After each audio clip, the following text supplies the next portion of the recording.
मिल रहा है इंडिया को तो भीख है ना। बोल के गए थे कि भीख दे रहे हैं इंडिया को। भीख ही होता है वो। अगर मैं किसी को रात चलते मैं 10 रुपए दे रहा हूँ वो भीख होता है। हमारे इंडिया ने बाहर विदेशों में कितनी हेल्प करी? शब्द का प्रयोग कर रहे हो इंडिया के लिए। हमारे इंडिया में कोरोना इनको 2014 से पहले कटोरा लेके रखते थे हाथ में। क्या नाम है आपका? मोहम्मद असद। क्या कहना चाहेंगे 2024 की हवा किस ओर है? मैम डेफिनेटली मोदी जी की तरफ ही है मोदी जी। हाँ। जो एक रूमर बना हुआ है, लेकिन हमारे देश के हिसाब से ये ठीक नहीं है। ऐसे क्यों? आप जो है ईवीएम हटा करके बैलेट पेपर चुनाव आप कराए। ईवीएम से चुनाव तो आज से थोड़ी ना हो रहा है। ईवीएम हटा बैलेट पेपर से होगा तो महागठबंधन का विजय प्राप्त है। 28 दल जो एक साथ आए उनका क्या? वो दल है जी, वो क्या दल है? जय हिंद दोस्तों, बहुत बहुत स्वागत है आपका देश हित में। मैं हूं आपके साथ सवेरा छाबड़ा। राम मंदिर बनने जा रहा है, अलग माहौल है देश में। 2024 नजदीक है, वहीं एक तरफ कांग्रेस जोरदार प्रदर्शन करती हुई नजर आई हाल ही में। अब देखना ये होगा कि क्या 2024 में बदलाव होगा या फिर बीजेपी एक बार फिर से हैट्रिक बनाएगी। सर क्या नाम है आपका? मेरा नाम अजय कुमार यादव, वार्ड नंबर 1, जिला पंचायत सदस्य बलिया, बलिया उत्तर प्रदेश। और मैं यही कहना चाहता हूं कि माननीय मोदी जी से कि आप जो है ईवीएम हटा करके बैलेट पेपर चुनाव आप कराए। बहुत खुशहाली रहेगी, जनता खुशहाल रहेगी, देश खुशहाली रहेगा। सब कुछ तो कर रहे हैं, लेकिन जो है ईवीएम से चुनाव हो बहुत अच्छा होगा। ईवीएम से चुनाव तो आज से थोड़ी ना हो रहा है। ईवीएम हटा करके बैलेट पेपर से चुनाव हो। पहले आज से ईवीएम से खाली 10 साल से थोड़ा हुआ ईवीएम से चुनाव। आपको क्या इतनी दिक्कतें आने लग गई ईवीएम से? देखिए, बात दिक्कत आ रही है कि इलेक्ट्रॉनिक मशीन है, ठीक है, इलेक्ट्रॉनिक मशीन है। इलेक्ट्रॉनिक मशीन का जो है समस्या यह है कि जिस अमेरिका ने इसको पैदा किया, बनाया, वहाँ पर जो है ईवीएम से नहीं हो रहा है। क्यों नहीं हो रहा है? कि जनता हाई कोर्ट, सुप्रीम कोर्ट जितना है उसको निगलेक्ट करती है, बैलेट पेपर से कराती है। तो जो देश में बनाया वहाँ वो नहीं हो रहा है, तो यहाँ पर तो भी वैसा ही होना चाहिए।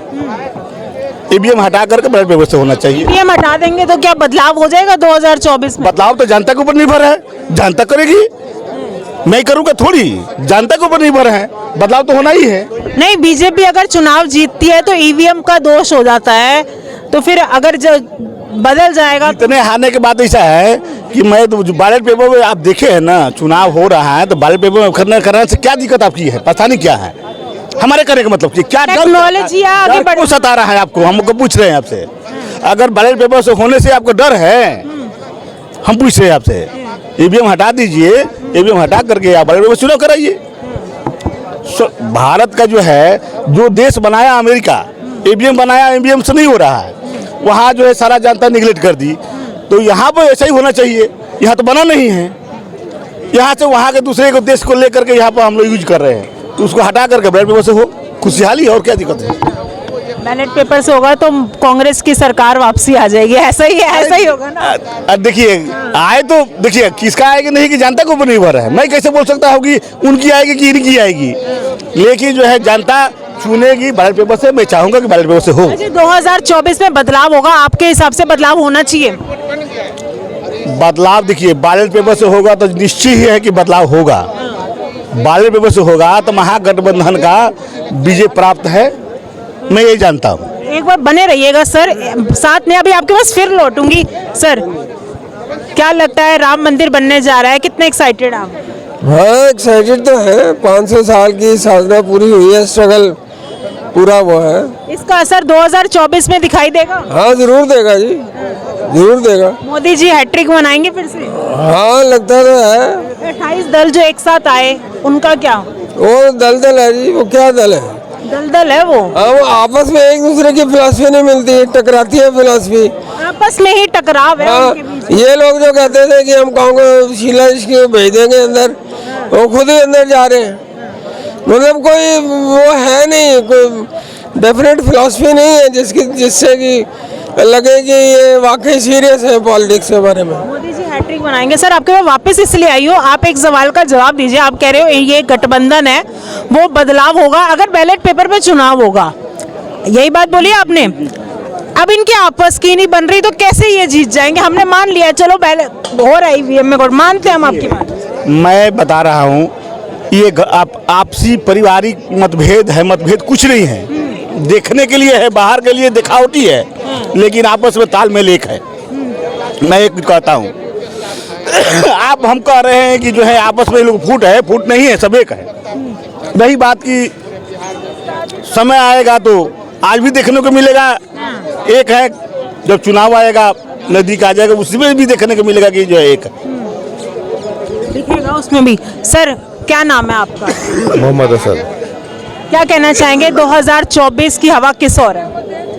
मैम डेफिनेटली मोदी जी की तरफ ही है, मोदी जी। हाँ। जो एक रूमर बना हुआ है, लेकिन हमारे देश के हिसाब से ये ठीक नहीं है। ऐसे क्यों सब बड़ी बड़ी बातें कर रहे हैं? ना मैम, आप देखिए ना कितना ऐड मिला है। साउथ एशिया के अंदर सबसे ज़्यादा अगर ऐड मिला है तो इंडिया को मिला है। मालूम है आपको ये चीज़? वो पैसा कहाँ गया है कोई नहीं पूछता है ना कोई। इतनी पब्लिक, इतने डिबेट होते हैं, कितने डिबेट हो गए उसके ऊपर, इतना पैसा मिलता है।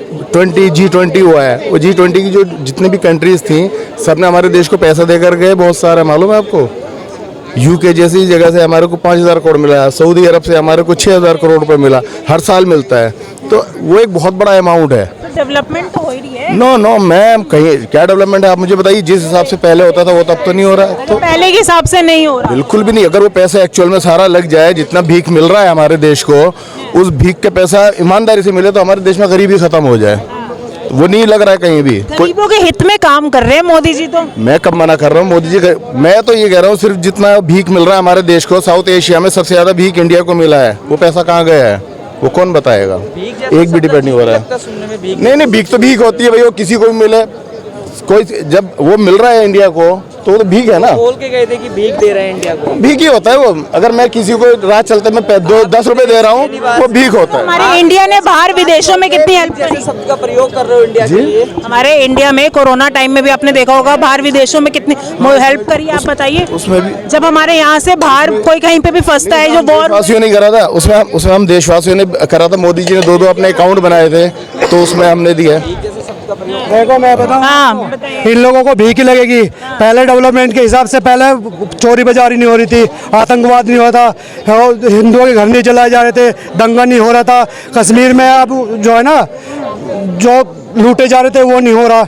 इनके हिसाब से अब भीख ही लगेगी, ठीक है ना। इनको 2014 से पहले कटोरा लेके रखते थे हाथ में और उनको वहाँ की सरकार